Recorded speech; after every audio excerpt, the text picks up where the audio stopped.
Welcome to Healing Minds, Stories of Resiliency and Recovery, a conversation held at the intersection of substance abuse, mental health, and everyday living.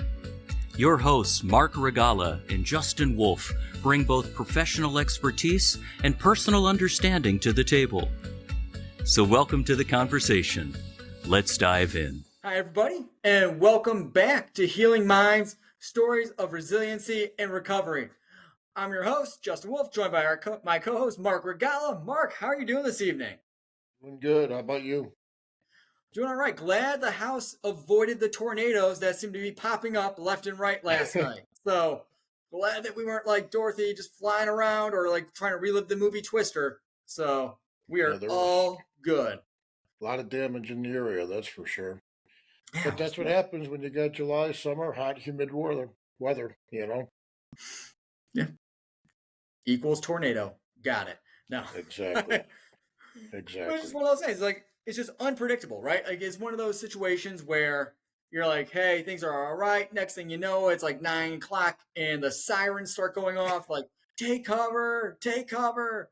And it's awesome having to like rouse the children out of their bed because they're just like, what the heck is happening? And then all of a sudden, of course, because they're up, it's like, oh, now we need a snack. Like, makes sense. Tornado, food, hunger, got it. Yep. Yeah, exactly. But I think it's just like those unpredictable experiences and those moments that come up. I think it ties in, strangely enough, to our topic tonight when we're kind of talking about a recovery lifestyle. And I'm just kind of reminded of like an old adage that's kind of been like thrown my way in the past historically, where it's like, hey, recovery is easy. Just change everything.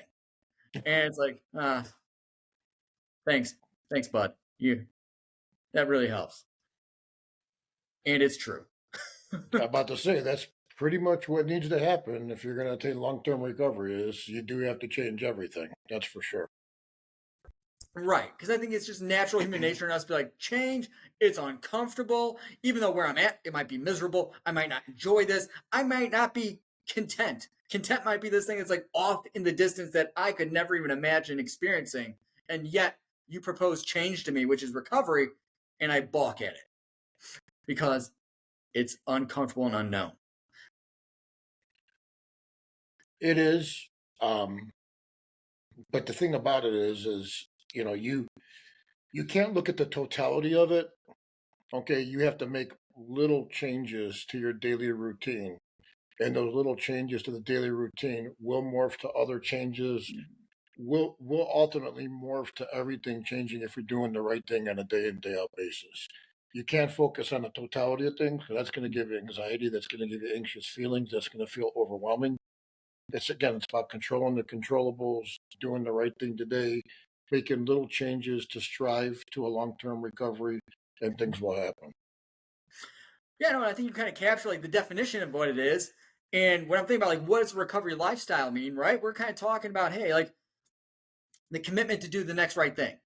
And what am I going to do that's right by my recovery? Is this choice I'm about to make, or this individual, or this relationship? Is this going to be something that's going to kind of like strengthen my foundation? Or is this something that kind of puts me in danger, in harm's way? And I think that's where we're talking about building that, rebuilding everything. It's just kind of getting back to the basics. You tear it down and build it back up. And it comes with that internal commitment to change and saying, this lifestyle, this wasn't working for me. And I need to accept that and recognize that what I was viewing as my solution was actually causing one hell of a big problem for me. That's the understatement of the year right there. I mean, it really is. I mean, everything has to be uprooted. Mm-hmm. Everything has to change, especially at the end when you hit rock bottom. From your circle around you to your daily activities, to learning coping skills, to going to support groups on a regular basis, to building relationships in a recovery community.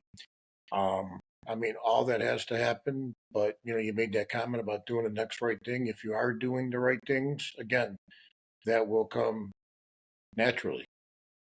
And it does come naturally. I, I think we talked about this before. I didn't set out to say, okay, I'm going to replace this friend with this friend and that friend with this friend. It just happens. The people that were part of that life that are still in that life, they just kind of drift away for a variety of reasons. I think some of it's intimidation um, of where you're at, and you have something that they want, but they don't know how to get. And then people get introduced to your life by doing the right thing, by going to the support groups, going to AA meetings, going to the gym. And then all of a sudden, and we've talked about this before, you go from a group text of friends that want to meet up at the bar or want to split a bag of pills to literally a group of text of what time you're going to the gym tomorrow morning. And it just happens naturally by Mhm. doing the right thing on a daily basis. It's like that natural evolution that happens when you're talking about, like, hey, what really is important to me? And if I'm saying myself and my recovery is important to me, then I'm going to start surrounding myself with individuals and other supports that are going to help me continue to move forward in my life. And I think that comes from like that full body and just like internal commitment to wanting something different and better for ourselves, right? Because I think just my experience, right? Like the ideas are always there. It's like, I could do this. I should be doing that. I want to achieve this. But yet in action, it doesn't take place.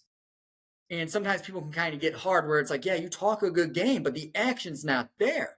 Well, the first part of the change process, that very beginning stage, right, can be hard for like people just like kind of watching on the outside because all they see is talk. But that talk is where change begins to take place.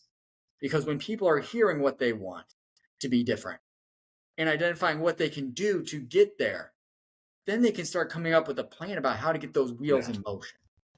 that's exactly what I was going to say. Mentally, they're mapping out a plan in their head as Mhm. far as what they see their recovery to be, and that's a positive that they're talking about it. The key is, the actions on a daily basis. That's where it's going to start, and that's where it's potentially going to end. If you're not doing the actions on a daily basis, and it needs to be there every single day, basically for the rest of your life, um, if you don't do that, you're going to get complacent. If you're complacent, you're going to be susceptible, excuse me, to a potential relapse or a challenge on the mental health side, with your depression, anxiety, or whatever else that your diagnosis might be. Right. Because it's like, hey, look, if I'm saying I'm really committed to myself and I want myself to move forward, well then I better put the same amount of energy and time and effort into my recovery that I put into my active use. Or the same That's kind of true. right. It's like, bro, I just stopped. Like, I don't know why I'm not right, why I'm not where I need to be. Like, what the hell? Like, this isn't. I'm done. It's too much work. Like, Yeah. it's like that instant gratification. It's like, hey, we got to kind of learn how to kind of let go of that instant gratification and kind of like replace that with like long term, feelings of contentment. And that's one of those big changes. But that comes to like that self awareness piece, knowing like, hey, I need to make contact with myself. Not after I made this commitment change, like I also need to be aware of, hey, who is this individual that's kind of making this change? Because a lot of this time and energy has been put into getting away from being up here and trying to Hmm. escape that. So reconnecting with oneself is so critical and so powerful to say, hey, I'm starting to discover these parts of me that like I haven't shown any attention in years. Or reconnect with these values that I've carried that I really got away from. I mean, I think that's like one of the most powerful components is really renaming or even just, re-exploring what's important to me. How does that show up in my life? And how do I make contact with that on a day in and day out basis so that I can begin to feel comfortable living in my skin? That's what I was going to say. Is like, again, in early recovery, you're still dealing with shame. You're still dealing with guilt. You have a hard time looking at the person in the mirror. So you start doing things on a daily basis, whatever it is. Yeah. I mean, for me, it was exercise in the gym, cleaning up my diet. I mean, that that was the biggest steps that I took. But I didn't do it really to become physically fit. I mean, I did it because of the mental health component. I wanted to get my endorphins up in my brain. I wanted to regulate my brain chemistry. I realized, late in addiction when I was watching videos on recovery, because again, I lived my life like an oxymoron at the end, trying to figure out how to get out of the hell that I was in. How the dietary component is so important as well. From a mental health perspective, which I never realized before because I just had an ignorance when it came to mental health, depression, and how important it is to be cognizant of what you put in your body and what you do to your body on a daily basis to get that chemistry straight. But the one thing about it is I do that for a mental health component, but the body truly is a machine. So, you're doing it to keep your mental health in check, but the same thing you need to do to put your mental health in check is actually helping your physical health as well, Right. by, building muscle, going to the gym and exercising, putting the right proteins in your body, So, I mean, I did it in the sense of trying to keep my mental health in check, but the body's all encompassing and you start seeing some physical morphs along the way. And when you get that growth, when you start getting those positive feelings in your head because that chemistry is getting balanced coming out of your addiction, and then you start seeing your body morph a little bit and you see yourself in the mirror, you're like, man, all of a sudden, I mean, I kind of like that guy a little bit. So you do start feeling comfortable with yourself, you know. It takes a while to actually look at the person in the mirror and not feel that shame and guilt, but that comfort level is where it starts. And then you build upon it and you get to the point where you actually can look at yourself in the mirror and you've forgotten the past or where you were, and this is me now, and I just have to focus on me moving forward, which is really what recovery is all about. Let the past die and live in the present. Don't worry about tomorrow. Control the controllables. Do what you got to do today. Wake up tomorrow. Do what you got to do tomorrow, next day, and so forth and so on. We've talked about this before, but I'm going to reiterate it. 22 days for a habit, 100 days for a lifestyle. Recovery needs to be a lifestyle. Sobriety needs to be a lifestyle. If you can get to that point where it's a lifestyle, it becomes easier. That doesn't mean that it's easy, but it becomes easier. So I don't want people to mix my words saying it's easy. It's not easy, but it becomes easier for sure. Yeah. No, I think that's a great point because we're talking about this, right? This commitment to change. And you're really like speaking on just the importance, like the way that you talk to yourself and like that self talk changes. I know you've hit on this before too, where it's so critical. And so for you, like, I'm wondering, like, what was that like for you when you really kind of got into it in recovery? What did you start picking up on and noticing about the way that you talk to yourself that was different than the way you were talking to yourself during your active use? Well, I mean, again, through treatment and that, and learning about the brain chemistry and, I mean, obviously trying to focus on the positives of the situation. Positive affirmations is something that I try to do on a daily basis. It could be the crappiest day, you know, in the totality of things, Mhm. but where there are three positives that I can take out of it. If you're in a challenging situation, whatever that challenging situation is, okay, there's always an opportunity to learn. There's always a positive to be taken out of it. So you got to shift the narrative in your brain to glass half full versus half empty. Mhm. You got to shift the thought process in the brain, from anxious feelings, to control the controllables and live in the moment. And when you do that, I mean, again, it's scientifically and medically proven. It's going to help and shift that chemistry in your brain, those feel good chemicals, the serotonin, dopamine, oxytocin, and the endorphins. And you got to get those elevated, get those up to a therapeutic level to be able to feel just good Mhm. and not necessarily in a depressed state or anxious state. And I felt that when I did that, with the positive affirmations and slow things down, look at the positive of the situation, um, start doing other things, like I said, with the diet and the exercise and seeing the changes in the mirror, and you start feeling good about yourself. Just my mental state in Mhm. general did a complete 180, Yeah. you know. Instead of, kind of cowering in a corner because I'm a drug addict and alcoholic trying to recover, you know. I got a confidence about me. Yeah, I mean, I'm a drug addict and alcoholic, but that was the old me. But that Hmm. person's dead. This is me now. You know, it Right. wasn't like that early on. That's where I'm at right now. But I mean, it wasn't like that. I got no shame and no guilt Yeah. for what I went through. I mean, honestly, it made me a better human being. It made me a much better human being, and for Mhm. that, I'm forever grateful for. I see the world differently by controlling those thoughts and living a life of recovery and Mhm. helping others. Helping others as well. Definitely.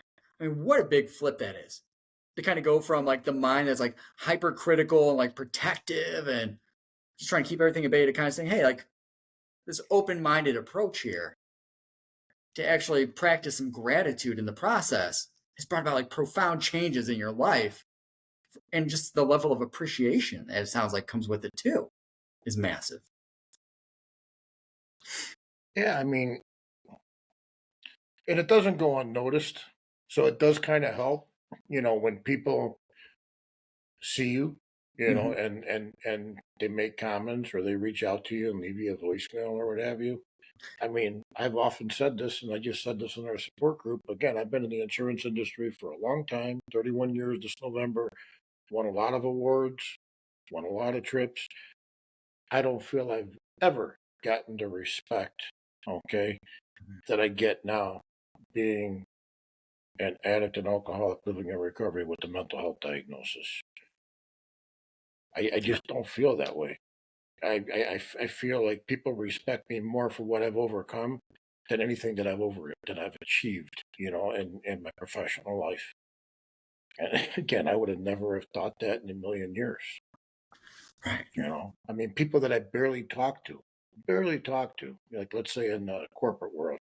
I mean, they'll see me every now and then, and sometimes it's years in between, and they're hugging me, and sometimes they got tears in their eyes. I saw a gentleman last week. I haven't seen the last time he saw me. He was actually a mentor of mine when I first started in the insurance industry. The last time I saw him, or we saw each other, I was probably at my worst. It was like right after my wife filed for divorce. It was the worst relapse that I had. And I remember seeing him. I was real skinny, and he was like he basically had tears in his eyes. Mark, you got to get better. Mark, you got to help yourself. Mark, you got to figure this out.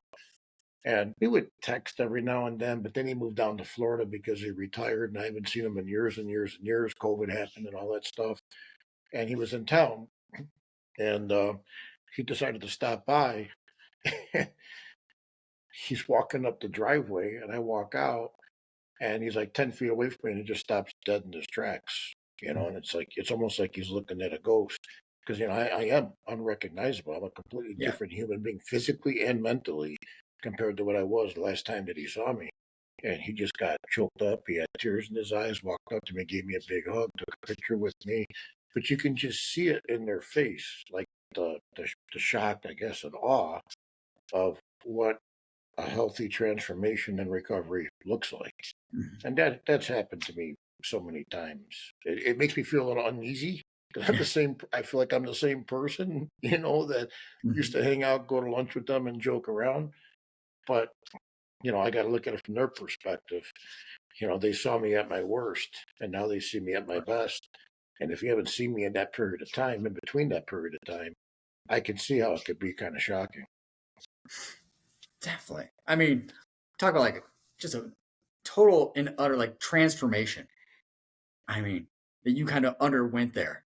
We talk about like kind of like really seizing recovery, and it just like speaks like that resilience because like it's not like this path that like people think just goes up up up. Like I made this choice. It's like hey, it's up. I fell down. I get myself back up, and I got to figure out how do I kind of pick myself back up and not beat myself up to keep moving forward with the new information and knowledge that I gained through this experience.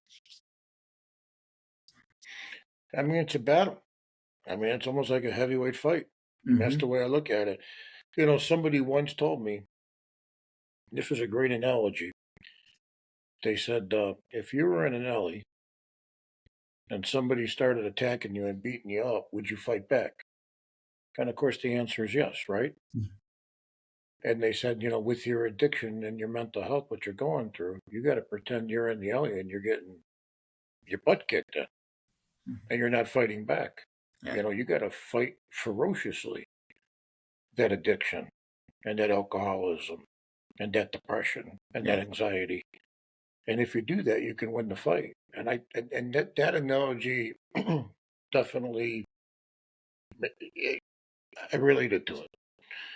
I mean, you literally got to fight literally for your life. For your life, it's a different Yeah. type of fight, but you're fighting for your life because it's a progressive, deadly disease. And typically there's only two ways out of it: recovery or death. I mean, that doesn't necessarily mean you're going to die right away, but I mean, you're going to take years off your life with putting alcohol in your system and drugs in your system. It's going to affect organs. You're not going to live as long as you normally would live if you didn't do that. So, Right. you're going to have some form of a premature death if you don't get your life straightened out. But I related to that analogy a lot. If you're going to fight back, if you physically got attacked, why are you letting the drugs and the alcohol and the depression kick the crap out of you? Right. You got to fight the same exact way. And I feel like I did. I mean, every day, you got to punch back. I mean, every day you wake up, you got to figure out what I need to do to make it through the day sober and what I need to do to have a good mental health day. And those are non-negotiables. Whether it's go to a support group, go to AA, facilitate a group, speak at a hospital, go to the gym once, go to the gym twice, eat healthy, eat clean, talk to peers, that have Yeah. similar lifestyles to you, sponsor, okay, a mentor, spiritual advisor, that's somebody that you hold, all the above.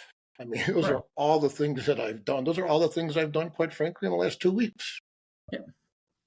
Right. It just needs to be an everyday thing. You can't get complacent. Which is why community is so critical and so important and such a building block that sets you up as well as just people in this world. Because it's like when you're in the battle with it, you feel like you're on an island. Like nobody else could possibly understand what you're going through. You feel Correct. alone, disconnected from everybody. But having that social group, man, like just those friends or people in the program that you can kind of turn to and share just like that emotional pain that's being carried is huge because then you got an outlet and you're also allowing other people to like care and support you, which goes against a lot of times like that inner dialogue and that play that's going on in the head where it's like, nobody cares about me. I'm not worth caring about. I don't deserve this. Like it's all these like cutting comments that we say to ourselves. But when we're able to reach out and connect with somebody else and share the pain and get that support that we need in that moment, that's incredibly powerful. Yeah. And you know what the sad part about it is? Those friends were always there. Mm-hmm. It's just I had two groups of friends. I had the party group of friends, Yeah. and then I had what I would call my true friends. My true friends were always there. Some of them since, junior high. And I can honestly say we've been friends the whole time, but I never really hung out with them at a bar. I never really drank with them excessively. I certainly didn't do drugs with them. That was the other friends. Yeah. But at the end of the day, when I was going down that downward spiral, this group of friends still wanted to partake in that downward spiral. This group of friends over here was like, hey, we're picking you up at 5 o'clock in the morning and we're bringing you to the gym. Hey, I'm going to pick you up at Sunday at 11 o'clock in the morning and I'm going to bring you to my church. They were always there. I feel bad because I ignored them for a long time because I was focused on this group. You know where this group is now? Non existent. Non existent. This group is here. This group has always been there. And that's my group of closest friends right now, because they got similar lifestyles to me. Can't say they're all sober or they don't drink at all, but they certainly don't drink around me. And if they do drink, it's in moderation. They don't have an issue with drinking like I did. They certainly don't partake in drugs. They typically have all had a healthy lifestyle pretty much their whole life, with the gym and the exercise. Maybe not as strict on a diet as with I am right now. I think I've actually added some value to the diet to help some of them out, so it's kind of a nice scratch your Yeah. back, your scratch mine type thing. But they were always there. It's just that when you're in it, you're not focused on it. You're focused on this group over here. Right.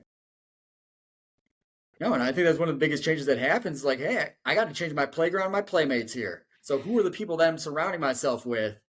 What are they bringing into my life? Yeah. And how do I kind of surround myself like you did, man? Like you surround yourself with the people that you're like, hey, they got my back. They have my best interest in mind, and they show it through the way that they treat me, they talk to me, what they offer me, and I think that's powerful because like when we're in it, like you tend to ignore that stuff, like oh, they're just taken for granted almost, like they're just always going to be there. Well, they're out, they don't want to have fun. Like this is just what I do over here, and then kind of saying, you know what, like they really don't have my back because if they had my back, they would see what this was doing to me and how this was Yeah. damaging me, and they'd say, hey man, we're going to keep doing this, but like this doesn't work for you. And none of those conversations ever happen. Exactly. And then, by doing the right thing and going to groups, you meet other people that got similar lifestyles, other people that got stretches of sobriety. So now your network is growing, which I think is important. Um, you help people get sober, Mhm. and by helping them get sober, they become part of your network and they become friends with your friends. Um, it's just it's weird, how things work Yeah. out. But it's all for the better. But again, you don't go into it thinking, okay, I'm going to replace this person with that. It just morphs. It just naturally Yeah. happens, but it naturally happens by doing the right thing. But there's always a core group of friends that are there, that did not Right. partake in that bad behavior or watch you put poison in their system, whether it's Mhm. alcohol or pills or whatever it might be. They just did not partake in that. It's just that when you're in that lifestyle, you're still friends with them. You still talk to them every now and then, but you're focused on this group over here. Right. And then when that brain fog is gone and you realized who was there to kind of help you in your darkest hour, um, and you got lucid thoughts and you're very cognizant of your thoughts, you're like, man, I had this all wrong all along. You just didn't know because of Right. the disease of addiction. Now I focus on this group here, and I mean, it's wonderful. Yeah. I mean, as you're talking, you're like reminding me of this thing that I heard in the past where it's like, hey, I'd rather have a couple quarters than a bunch of pennies. Yep. 4 quarters instead of 100 pennies. Yeah. Absolutely. That's true. Had a lot of pennies. Yeah. A lot of pennies. Mostly because I was buying drinks at the bar for everybody because I was making good money back then as an Yeah. executive in the insurance industry. Right. They see you coming up like, hey, Yeah. I'm becoming friends with him today. You know how many of them call me now? Zero. Zero. Yeah. Oh, but that's the part where it's like cleaning up, like in a sense, like cleaning up your community of like who you're surrounding yourself, where you're going, the places that you spend your time, the places that you commit your energy to, and also the energy that's committed to ourselves, which I think is Oh, critical in such a huge change. 'Cause as you're talking about, hey, these overarching changes to your life, it's also very clear, like as you're talking, man, like, hey, this fills you with a sense of meaning and purpose and a sense of direction in your day-to-day activities, man. And I think that's critical when we're talking about recovery, is that it kind of points us in a direction of how can I be the best version of me? And what does that look like? And how do I sustain this? I mean, I am passionate about it. I am passionate about it for the sense that I wouldn't be sitting here today if a few people in the recovery world didn't share their story, didn't sponsor me, didn't hold me accountable, that understood addiction and alcoholism. Because Mhm. this group here that we were talking about earlier, they were always there, but they didn't understand the disease of addiction or alcohol. They never dealt with it. So, you have, those individuals that helped you. They were living a life of service. They had stretches of service. And I mean, let's just call it for what it is. If it wasn't for them, I wouldn't be here. And that's all that Yeah. they always talk about is just pay it forward, pay it forward. pay it forward. And that's what I try to do. I'm very passionate about that. I mean, it's just something to be said to see the growth of an individual. We had Ted on our Yeah. podcast about a month ago. To see him on that stage that night and to see where he's at now, having this great discussion with us, it gives me a sense of pride and joy. It's almost like he's like my son, for crying out loud. I mean, I'm serious. We call each other brothers. I'm so proud of him because he was bad.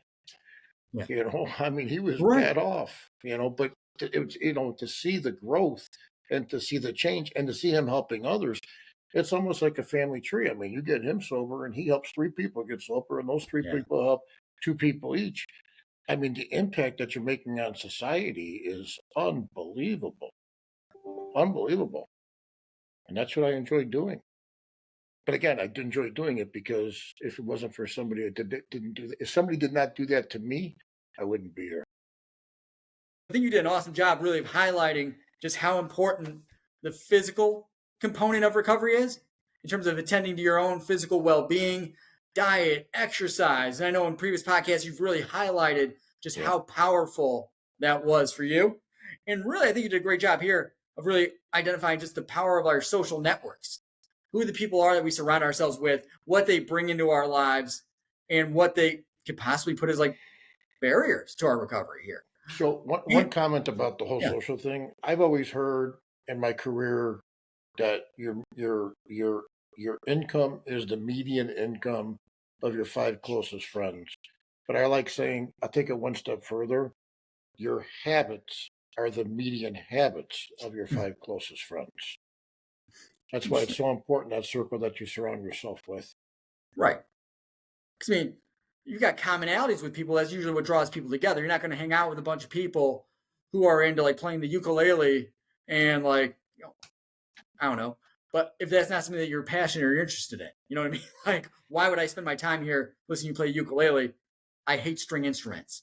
Like, you're just not going to do that. But I think one of the most critical components when we're talking about that recovery lifestyle is, in a sense, learning how to tap in and pay attention to our own emotional experiences without getting overwhelmed by them, while also acknowledging that when our emotions are coming up, they're sending us a signal, they're sending us a message that something's going on and that we need to tune into that as opposed to finding a way to avoid and escape that. And so I think it kind of ties in when you're talking about, hey, that self-talk. Well, anxiety can make that brain chatter and your physical body can respond and react in ways that is just really uncomfortable being in your own skin. And depression can really paralyze and immobilize and lead people to kind of making some impulsive, reckless choices because it's really hard to think about what's best for me in a moment where I'm having a really hard time being here, if you know what I mean. Yeah. So for like that emotional piece, what do you think are some of those key elements that really helps people on their emotional recovery? Like me personally, like what I do, if I'm feeling anxious. What's your input, Mark? You don't need to hear me spew something. I mean, okay. And I hate to beat a dead horse here, okay? But if I'm having a stressful day, or if I'm feeling anxious, or if I'm going through a tough time in life, there's times that I hit the gym multiple times. No, not multiple times, but 2 times a day.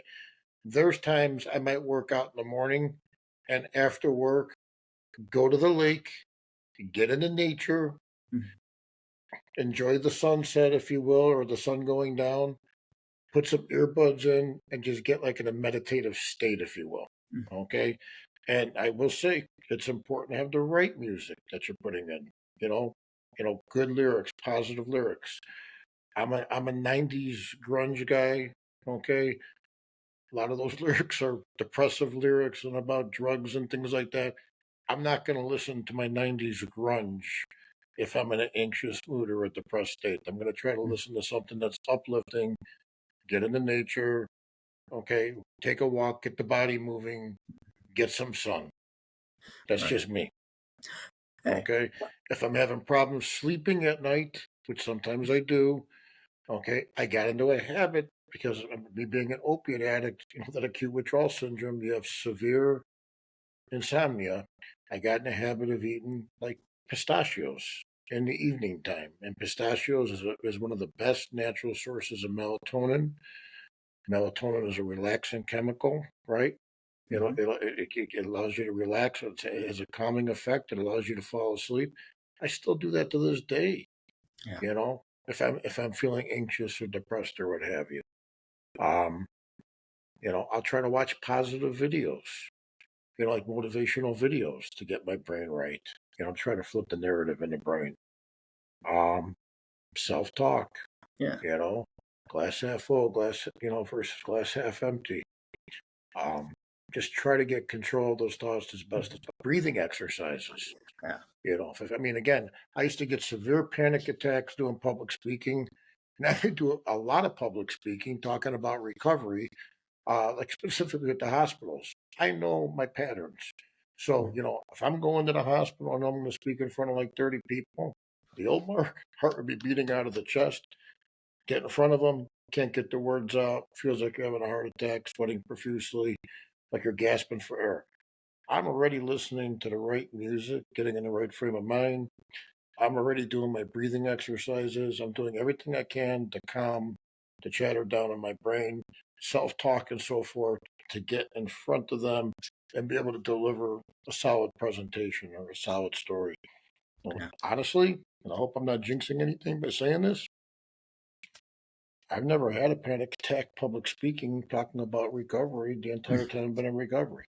I didn't start doing public speaking probably until, well, I shouldn't say public speaking at the hospitals to maybe, excuse me, about a year in, maybe 14 months in. But a lot of that was COVID driven because they weren't letting people in the hospitals speak anyway, you Yeah. know. But everything has a purpose. Everything I do has a purpose for either the anxiety, the depression, the PTSD, which is my mental health diagnosis, or my sobriety, which is, Yeah. drugs and alcohol. It's my priority hmm in life because, again, I feel like I don't have anything if I don't have my recovery. I certainly don't have it. You're going to lose everything you gained if you lose that sobriety and that recovery like that. Because I've seen how quick you can lose everything. Uh, and, when I went through the addictions before, I don't ever want to live through that again. I don't wish that upon my worst enemy. So everything is going to be focused on a daily basis. I always say that my disease hasn't gone away. When I go to an AA meeting, I never say recovered alcoholic or recovered addict. I still say alcoholic or addict. Okay. Because to me, my disease is in remission. It can come back anytime. And it can come back anytime if I'm not cognizant with what I need to do on a daily basis, that recovery lifestyle, if you will. The best part about our disease, though, and this is a positive, is it's up to us to keep that disease in remission. Cancer patient can't choose whether their cancer comes back or not. We can keep our disease in remission by developing those good daily habits and doing the things that we need to do every single day. I know it sounds overwhelming and it might sound scary to people, but Yeah. hey, I always use the analogy of a diabetic. You get diagnosed with diabetes today, you got to make changes to your life every day for the rest of your life. You got to check your blood sugar. You might have to give yourself an insulin injection. You certainly got to change your diet. To do what? To keep your disease in check. We got to Right. do things to keep our disease in check. We're no different. We're not special. What makes us think that we only have to do something for 3 months, 6 months, or a year, and then we got it? The stresses of life are going to occur. Things are going to happen in our life. The older I get, it just seems like the more things you see. Okay. You're going to have things happen. Okay. Good days, bad days, or what have you. You never know when it's going to happen. You got to be on your game every single day. It's got to be a priority. Well, you're right. I mean, keeping up with those disciplines each and every day that are really taking care of you and attending to your needs are critical. Because the moment we stop doing those things that support our emotional well-being and our recovery is the moment we become at risk for things to kind of go astray. Yeah. And that's the part when it's like, hey, if it's working, we don't let it up and relax and just coast and write it out, because that's when, challenges really are going to start showing up at our doorstep.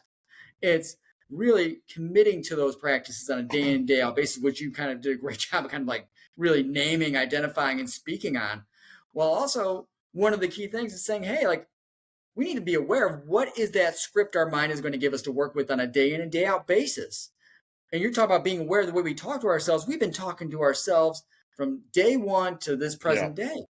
And when we're in really difficult times, when things are really stressful, we tend to get hypercritical and judgmental of ourselves and really Correct. start nitpicking and pointing things out with the intention of, which is never experienced like this, but we're trying to kind of like self-correct.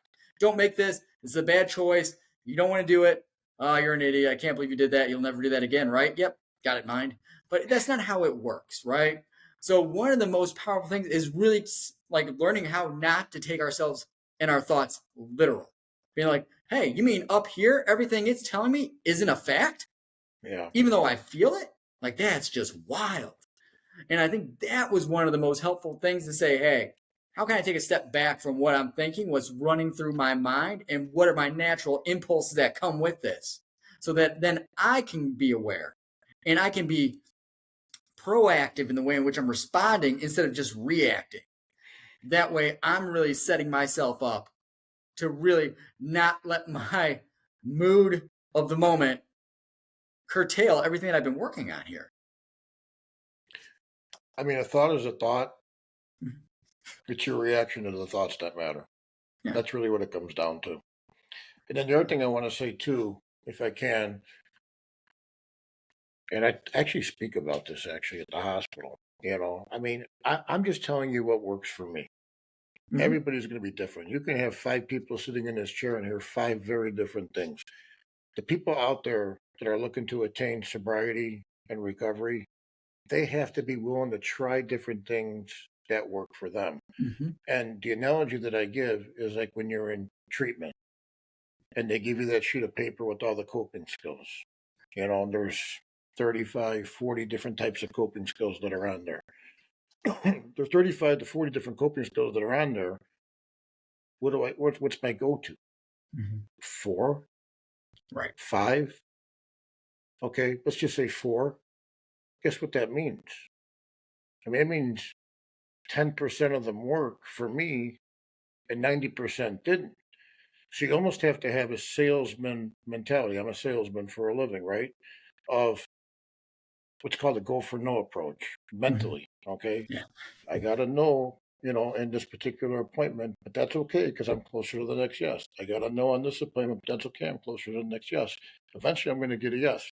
Well, the thing about it is when you want to try these different things in recovery, um, again, using that coping skill sheet, you might go through 10, 12, 13 in a row that don't work for you, but the 14th one works. You have to be willing to try, journal, keep notes, figure out what works best for you, put a plan together, and that's what you run with. Right. So many people like, this doesn't work. I tried 7 of them in a row and it doesn't work. Yeah, but the 8th one might work. You got to be willing to try. Right. And go I through mean, it and give it the opportunity to work. Right. I yeah, feel like that's the other part. probably 90% of that sheet is going to fail, but it's the Mhm. 10% that's going to save your life a lot of times. Right. You have to find that 10%.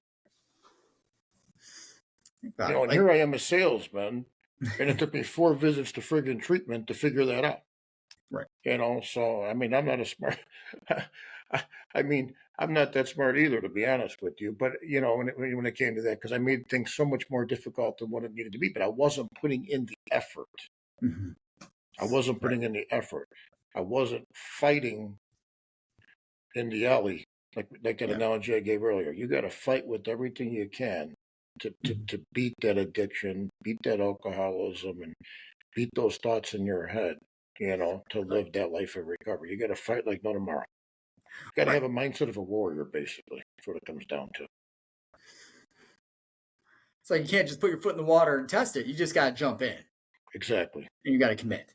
Exactly. And so, Mark, I think this is a great discussion we had about what a recovery lifestyle is, what it takes, and what it encompasses. And I appreciate you, as always, sharing your story and your personal experiences, really kind of shedding some light on just what that journey looks like. So before we kind of call it a night here, anything else you would like to throw out there, my friend?